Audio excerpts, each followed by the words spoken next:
So, ito na guys, part na to. A6.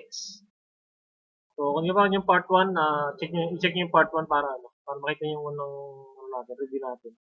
So, kay A6, ang tinitingnan ko kasi dito, 200 mAh trail talaga. Ngayon, umangat na siya, parang hinahabol niya, naghahabulan yung unit at yung price ngayon. Which is currently naman kung structure ng titingnan, nasa holding siya na support area. Okay? Confluing siya sa previous movement. So, may review ko nito kahapon, i-check nyo na lang. Ito pa rin yung resistance na titingnan ko sa kanya.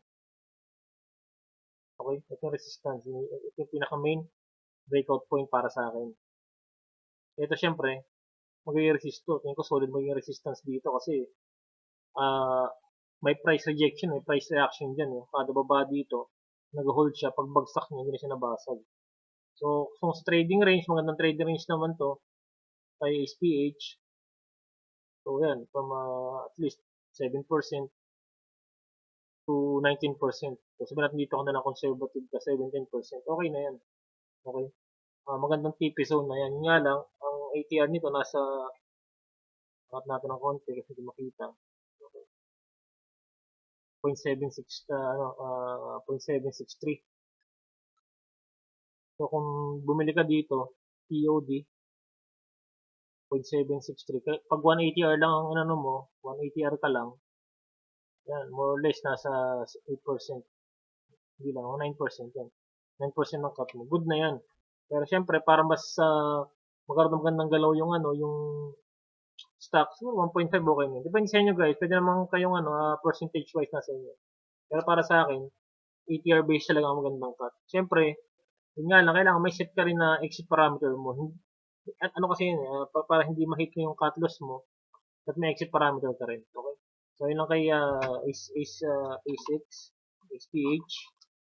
Next natin. Ilan pa ba to? Agad natin. ISM, okay na yan. SPH, ito yung tinitingnan ko dyan. Nasa watchlist ko to. Hindi mo na ginagalaw. Okay, so, yan. Nag-move na siya below 200 DMA. Validated na yung yung idea ko dito. Kaya SPH. So, ang nangyari dito, nabilhan ko pa siya. Tapos, nung wala na siyang galaw, nag-out na ako. Kasi may mga mas potential pa. Tinignan ko kasi ito nung nandito sa 200 DMA, hinihintay ko ito mag-spike. Hindi naman masyadong gumalaw to. 2.35 to 2.40 kung nga tinitingnan. So, yun lang 4%. Break-even trade lang ako dito nun, kaya SPH. So, binenta ko to. Tapos nilagay ko na lang sa ibang stocks.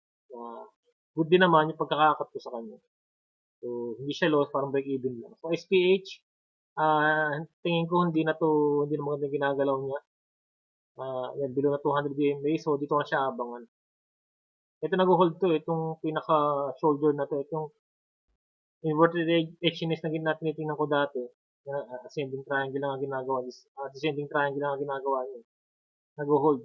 So, yung next line of defense, last line para sa akin, ito.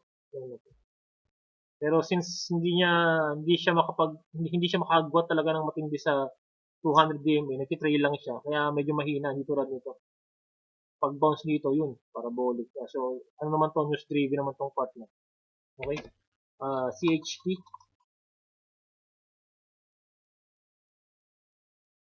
Yan yung oras.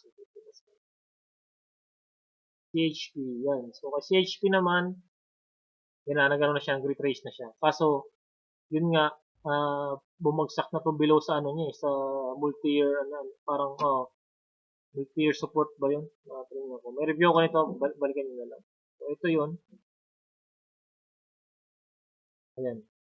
So, technically, nandiyan pa rin siya, below. Okay? Support niya to from 1 year. Resistance, ano pa na to, support niya ng 1 year, nabasag, turn resistance na yan ngayon. So, syempre, medyo solid yan. Masyado maganda pag ganyan yung ginagalaw ng stocks. So, yan. So, dyan nga mismo nagre-resist sa area na yan. So, kung may hawak ka nito, dapat makapag-out ka na muna dito kay CHP. Kasi ang price nito, mas mataas pa sa SRO nila eh. Stock rights offering nila eh. So, basahin nyo, may news nun. I-check nyo na lang. Tingin ko ang price na nasa 1.47 yata. Parang ganun. So, try natin abangan dito yan, 1.47 to 150. Ito ang gusto mag-bottom pick. Pero syempre, hindi ganun kadali yan. Tsaka, hindi siya ganun ka-advisable. Ay, CHP kung wala kang hawak, stay away ka muna dyan. I-check-check mo na lang muna kung magkakaroon ng potential bounce. Okay? Kung mag-hold yung support na yan, good. Pero kailangan umangat yan dito. At least, siguro, magkakaroon magandang ano yan. Galaw pag umangat sa ano, dito sa area na to. Okay? IDC. Ito, request to. Check natin.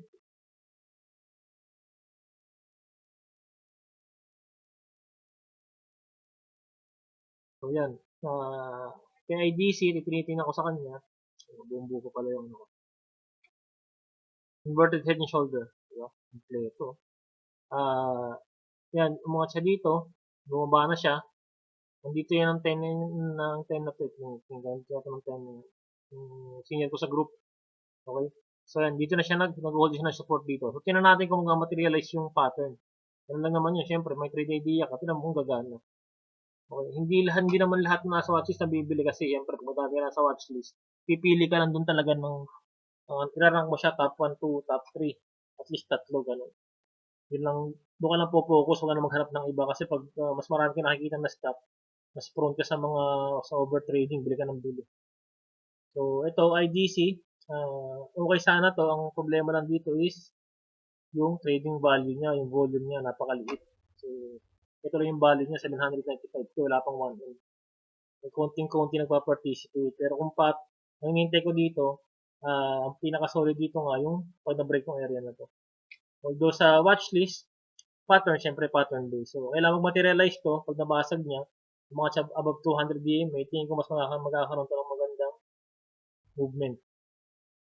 Si IGC. So, yan. Okay. So, solid yan. Tingnan natin kung materialize.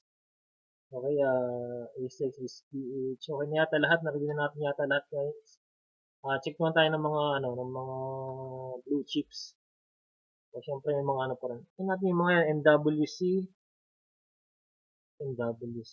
Ito lang may hawak dito. Kasi daan na natin. Ayan. Ganda ng holding nyo. Hindi na hold ng support nito eh. Kaso, pababa eh. Itong ayoko nakikita sa mga ganitong. Pag nag-hold ng support, at least sana talagang parang nagpiping-pong dapat siya, nagbabounce dapat. So, binabasa yung at least 50% ng range. Pero sa itsura nito, descending triangle. Okay, kung may shorting nga sa Pinas, buy on breakdown ko malamang. Pwede. 13% range. Diba? So, pero ang problema naman dito, hindi na siya umaangat sa 50%. Ito pinaka 50% niya, hindi siya umaangat diyan. At least. So dito pala nire-reject na. Malaki na rejection ng MW. Siguro mas okay ito para sa akin buy on breakout na lang. Dito. Above nung candle wick hangga't maaari. Yan. Yan ang magandang entry para sa akin. So titingnan natin to. Tapos yung ilagay sa watchlist. Kasi natin. Gagawa pa bagong watchlist. Try ko share sa group. So marami naman ding magandang gumalaw doon. Pero lang sa ibang stocks. Siyempre. Yan kay MWC. Hindi maganda yung galaw niya. Potentially baka bumagsak natin. Baka bumaba pa lalo. Okay. Technical lang to guys. Siyempre yung fundamentals niya, iba. Okay. Parang si MPI. Puntahan natin. At si SMPI, fundamentals, solid to siyempre. Kumbaga, walang doubt sa fundamentals nito, yung MPI. Check nyo rin yun, may sinishare din sa Call Financial na grupo, na broker o sa broker natin sa lahat ng mga broker dyan. Tingin ko naman meron silang fundamental insight dito. So, nabasa ko lang doon, kahit matanggal yung Maynila nila, basta yung water nila, company na hawak nila kasi holding company to. So, undervalued pa rin si NPI. Okay? So, siyempre, pagkasama yung water company na yun, ang fair value kasi nito kay call is 7 something. Pag wala yun, at least, kasi guys, sa gantong presyo, kahit siguro sa 5 peso, pwede natin. Kanya 4 lang. Kahit 4 lang, pwede na to si NPI. So, yun nga. Kung fundamental wise. So, siyempre, technical So, yun nga, kasi nga technicals yung tinitingnan natin. So, sige sa technicals muna. Pero fundamental, syempre solid yun. Ah, nasa support zone, syempre. Pero since binabasag niya na yan, ito na yung next line of defense para sa akin, NPI. Hindi masyadong maganda yung ginagalaw niya ng ano, ng, sa transaction niya kasi pababa, hindi nagkaroon ng follow through sa area na to. May mga dump pa rin nangyayari. Siguro may nag-take profit pa rin. Okay, may mga nakakuha dito, nag-take profit na nila. Tapos may mga nagbubuho, sila rin sumasabog yun. Okay, so DMC, water bandwagon. Ito naman, anto, yan, na Duterte effect, oh, dali. So, yan, may news na lumabas, may Kunsunji, tapos yun, nakapag, ano naman niya, na naayos niya naman agad, syempre. Kumbaga, willing siya magbayad sa mga damages sa pondo niya. So, yun nga lang, syempre, yung ganung news, ginagawang dahilan niya ng mga traders. So, mostly insti. So, yan, nagda-dump sila. Yung iba naman na retail, yan, nagkakat. Siyempre, nagkakat talaga. Okay lang yun kasi kung yun talaga ang plan mo. Pero syempre, dapat ready ka rin sa mga ganito kung pwede ba siyang saluhin o pwede ba siyang itapon talaga. Okay? Sa fundamentals kasi nito, syempre, hindi mo naapektuhan. Yun nga lang, yung sentiment, importante rin yun. So, since yan, nag-hold yan, good yan, as long nag-hold yan, support na yan, good para sa JMC. Pag hindi, baka bumalik yan dito sa area na to. Pero sana mag-hold na. Okay? Maganda-ganda rin tong sa watchlist. Tingnan natin.